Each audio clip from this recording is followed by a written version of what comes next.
नमस्कार दोस्तों, स्वागत है आप सभी का मेरे YouTube चैनल एजुकेशन प्लेनेट में।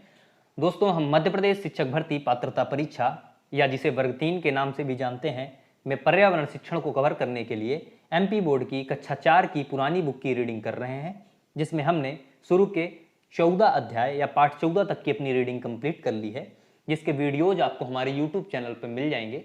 आप वहां से जाकर उन्हें देख सकते हैं। आज हम पाठ 15 या अध्याय 15 से अपनी रीडिंग की शुरुआत करेंगे, जिसका नाम आप अपनी स्क्रीन के ऊपर देख पा रहे होंगे, जिसका नाम है योगासन। दोस्तों, इसके पिछले वीडियो में मैंने आप लोगों को बताया था कि व्यायाम व योग वर्ग 3 की परीक्षा के लिए कितने महत्वपूर्ण है तथा वर्ग 3 में पर्यावरण के सिलेबस में इनकी अच्छी खासी भूमिका है। पिछले वीडियो में हमने व्यायाम पढ़ लिया है, अर्थात पाठ 14 में हमने व्यायाम का अध्ययन कर लिया है। आप वहां से उसे एक बार जरूर देख लीजिएगा। आज हम योगासन के बारे में पढ़ेंगे, तो आइए देखते हैं योगासन में हम क्या क्या पढ़ने वाले हैं। पहला, योगासन क्या है। दूसरा, योगासन क्यों आवश्यक है। तीसरा, योगासन करते समय ध्यान रखने योग्य सामान्य बातें। तथा चौथा, कुछ महत्वपूर्ण योगासन तथा उनके लाभ। तो आइए दोस्तों, हम अपनी रीडिंग की शुरुआत करते हैं। प्रातः रवि और सविता विद्यालय जा रहे थे। रास्ते में एक बगीचा था।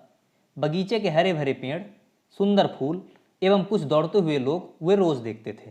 आज दोनों ने कुछ लोगों को एक गोल घेरे में खड़े हुए देखा।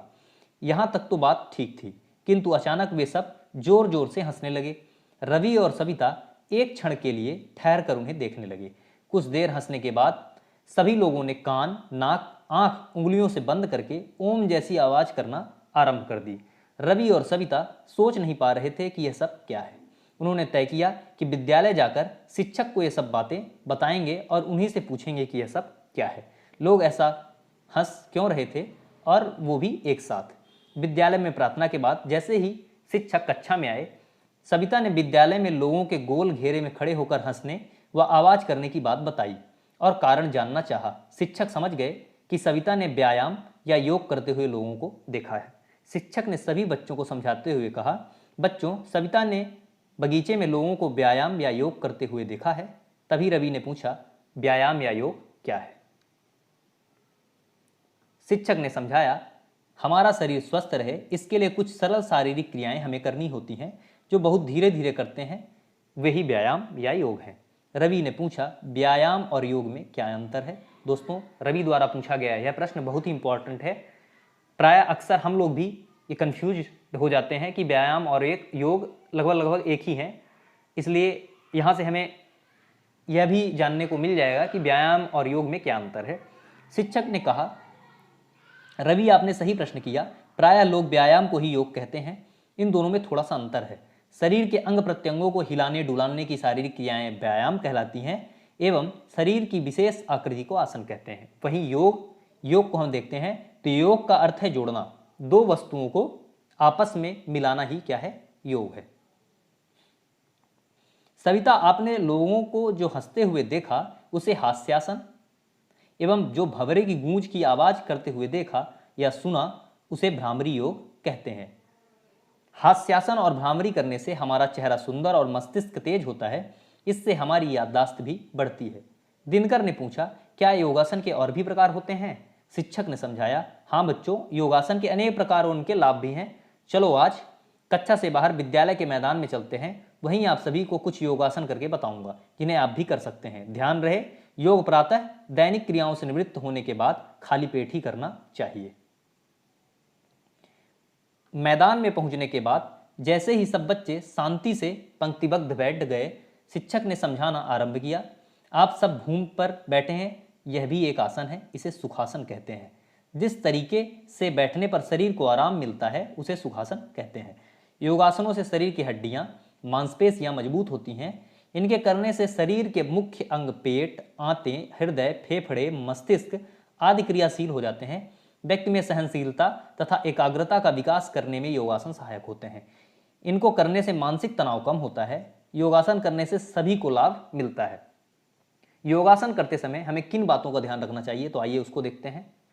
तो योगासन करते समय निम्नलिखित बातों का ध्यान रखना चाहिए। पहला, स्थान कोलाहल से दूर, स्वच्छ और हवादार होना चाहिए। दूसरा, योगासन हमेशा खाली पेट ही करना चाहिए, बहुत ही इंपॉर्टेंट है दोस्तों। तीसरा, भूमि समतल होनी चाहिए, यदि उपलब्ध हो तो एक कंबल को भूमि पर बिछा लेना चाहिए। तीसरा के बाद चौथा, योगासन करते समय सांस की गति को सामान्य रखना चाहिए। पांचवा, किसी भी योगासन का धीरे धीरे अभ्यास करना लाभदायक होगा। छठा, आसनों के बीच बीच में थोड़ा विश्राम करना भी आवश्यक है। सातवां, योगासन का अभ्यास प्रातः शौच आदि से निवृत्त होकर ही करना चाहिए। आठवां, योगासन करते समय बातचीत नहीं करनी चाहिए। किसी जानकार व्यक्ति की उपस्थिति में ही योगासन करना चाहिए, क्योंकि कोई भी आसन की समयावधि कितनी होगी तथा श्वास लेने की स्थिति कैसी होगी यह जानकार ही व्यक्ति बता सकते हैं। ठीक है, अब आगे देखते हैं। योगासन नियमित रूप से प्रातःकाल स्नान करने के बाद करने से निम्नलिखित लाभ प्राप्त होते हैं। अब योगासन करने से हमें क्या क्या लाभ प्राप्त होते हैं वो देखिए। पहला, रक्त शोधन। योगासनों से रक्त प्रवाह तेज हो जाता है, शरीर का रक्त तीव्र गति से फेफड़ों में जाकर शुद्ध हो जाता है। मोटापे पर नियंत्रण, ये दूसरा हो गया। शरीर में बढ़ी हुई चर्बी कम होती है, शरीर सुंदर, सुडौल तथा स्वस्थ बना रहता है। आसनों द्वारा मोटापे पर नियंत्रण भी किया जा सकता है। आइए कुछ आसनों को करने के तरीके जानें। तो अब दोस्तों अब यहाँ पे हम लोग कुछ आसनों को देखेंगे और उनके बारे में जानेंगे। मैं पेज को थोड़ा मिनिमाइज कर देता हूँ ताकि आपको योगासनों का छाया चित्र भी देखने को मिले और आप उसकी स्थिति को समझ सकें। तो पहला आसन जिसके बारे में हम पढ़ेंगे उसका नाम है सर्वांगासन। विधि क्या है? सर्वप्रथम पीठ के बल लेट जाएं, दोनों हथेलियों को पैरों से चिपका लें तथा पैरों के दोनों पंजों को जोड़ लें। फिर दोनों हाथों पर दबाव डालते हुए 45 डिग्री के कोण तक दोनों पैरों को एक साथ ऊपर उठाएं तथा कुछ क्षण रुककर दोनों पैरों को ऊपर 90 डिग्री तक ले जाएं। पैरों को ऊपर उठाते समय दोनों हथेलियों को कूल्हों के नीचे लगाकर शरीर को सहारा देकर अधिक से अधिक ऊंचा उठाएं। इस स्थिति इस प्रकार बना लें कि शरीर कंधों पर टिका रहे और ढोड़ी सीने से सटी रहे। कोहनियां और बाहें भूमि पर टिकी रहनी चाहिए। दोनों पैर परस्पर सटे हुए और तने रहना चाहिए। एड़ियां भी सटी हों। सांस सामान्य रूप से लेते व छोड़ते रहें। इसके पश्चात पांवों को घुटने से मोड़ लें तथा शरीर के हाथों को भूमि के सहारे भूमि पर वापस ले आएं। जितनी देर आसन किया है उसका 1/4 समय विश्राम को दें। इससे सर्वांगासन करने से क्या लाभ है ये देखते हैं। आइए, तो इस आसन से मेरुदंड लचीली बनती है, शरीर का अनावश्यक वजन घटता है, रक्त संचार व पाचन क्रिया ठीक रहती है। इससे पेट के विकार, कब्ज, गैस की गड़बड़ी दूर होती है। पेट का आकार सुंदर हो जाता है। अब आइए अगला आसन या दूसरा आसन देखते हैं, उत्तान पाद आसन। विधि क्या है इसके करने की, इसका छायाचित्र तो आप देख ही पा रहे होंगे। सर्वप्रथम भूमि पर लेट जाएं, पैरों को सीधा रखें, एड़ियों व पैरों के पंजों एक दूसरे से मिले हों, हाथ शरीर से सटे रहें। सांस अंदर खींचकर दोनों पैरों को एक साथ ऊपर उठाएं तथा 30 डिग्री के कोण पर रोक लें। 1-2 सेकंड के पश्चात वहीं से पैरों को एक साथ उठाकर 60 डिग्री के कोण तक ले जावें तथा अभ्यास के क्रम के अनुसार 1 से 2 मिनट तक इसी अवस्था में रहें। फिर पैरों को नीचा करके धीरे धीरे भूमि पर सामान्य स्थिति में ले जाएं तथा थोड़ा विश्राम करें। उत्तान पाद आसन करने से क्या लाभ होते हैं ये देखते हैं। कमर तथा आंतों का अच्छा व्यायाम है, पेट संबंधी शिकायतें दूर होती हैं, पाचन संस्थान को ठीक रखता है। आइए अब हम तीसरे आसन के बारे में पढ़ते हैं, पवन मुक्तासन। विधि क्या है इसका छायाचित्र आप यहाँ पे देख पा रहे होंगे। विधि है, पीठ के बल सीधे लेट जाएं, दाएं घुटने को मोड़कर जांघ को पेट के साथ सटाएं तथा दोनों हाथों से उसे पकड़कर पेट की ओर अधिक से अधिक दबाएं। बायां पैर सीधा रहना चाहिए और घुटना मुड़ना नहीं चाहिए। फिर बायां घुटना मोड़कर पेट के साथ सटाते हुए दायां पैर सीधा रखते हुए क्रिया को दोहराएं। यह आसन दोनों पैरों को मिलाकर भी किया जा सकता है। इस क्रिया को रुक रुक कर कम से कम 10 बार करें। इससे क्या लाभ होता है? इस आसन से मोटापा कम होता है, पेट घटता है तथा पेट की गैस से मुक्ति मिलती है। अब आइए हम अगला आसन अर्थात चौथा आसन शलभासन करते हैं या शलभासन के बारे में देखते हैं। इसका छायाचित्र यहाँ पे दे रखा है। विधि क्या है, पेट के बल सीधे लेट जाएं, पैरों के पंजे भूमि पर रखे हों तथा हाथ शरीर के साथ चिपके हों। पैरों को सीधे ले हुए ऊपर उठाएं तथा 30 डिग्री अंश का कोण बनाते हुए 3-4 सेकंड तक रोकें। तत्पश्चात पैरों को 60 डिग्री के कोण तक ले जाएं और शारीरिक क्षमता के अनुसार रुककर पूर्व अवस्था में आ जाएं। अब देखते हैं शलभासन करने के क्या लाभ हमें मिलते हैं। आमाशय एवं आंतों को दूषित वायु हवा या निकल जाती है।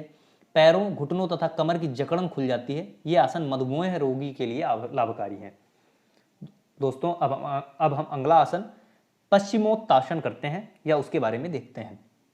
आइए, इसका छायाचित्र आप देख पा रहे होंगे।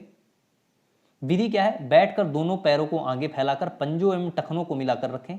दोनों हाथों से दोनों पैरों के अंगूठे पकड़े, परंतु यह ध्यान रहे कि घुटने मुड़ने ना पाए, सीधे ही रहें। नाक को घुटने से लगाने का प्रयत्न करें, सिर दोनों बाहों के बीच में ही हो। लाभ क्या है?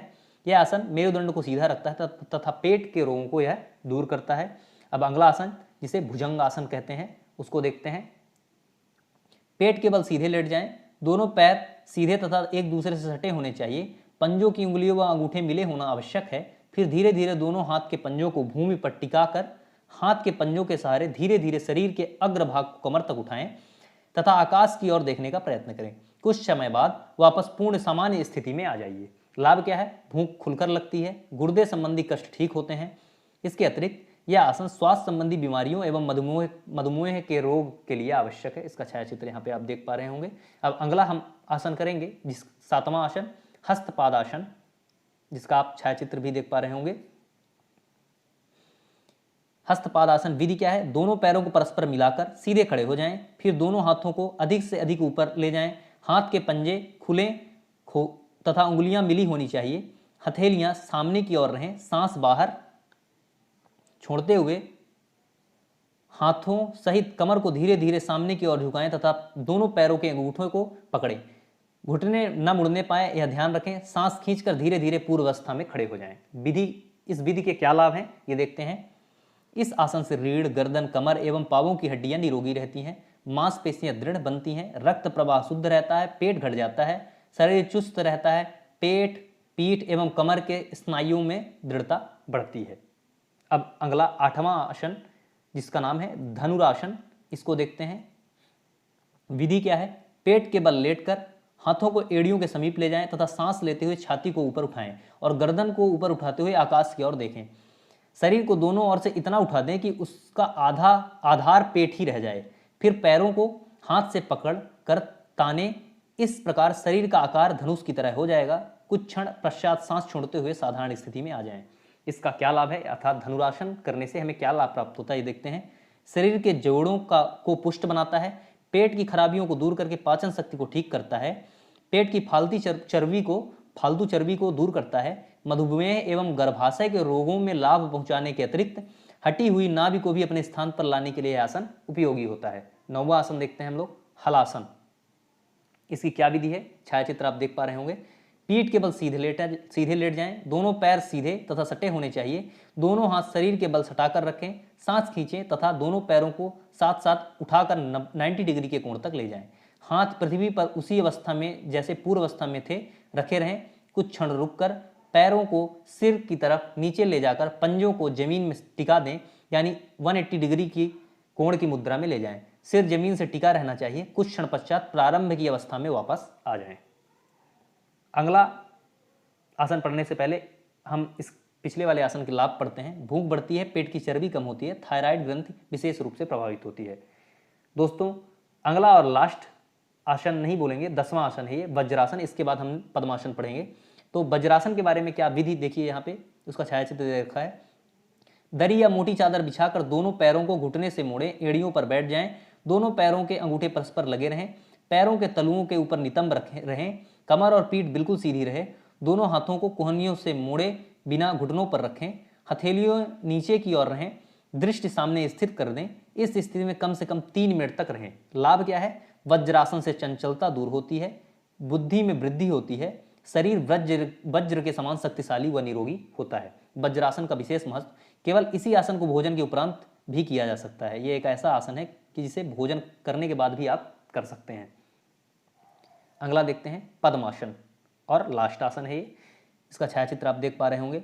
इस आसन में पैरों का आकार पद्म अर्थात कमल जैसा बनाने के से इसको पद्मासन या कमलासन कहते हैं। विधि क्या है?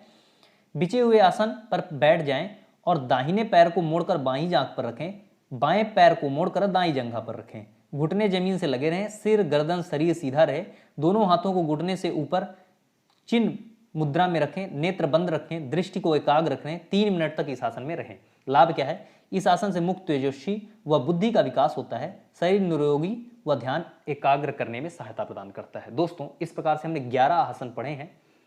रीडिंग से हो सकता है आपको कुछ समझ में ना आए, तो आपको एक सुझाव देना चाहूँगा कि इन सभी आसनों का नाम आप यूट्यूब या गूगल में सर्च कीजिए और वीडियो जिसके देख लीजिए आप, वहाँ से आपको एकदम क्लियर हो जाएगा।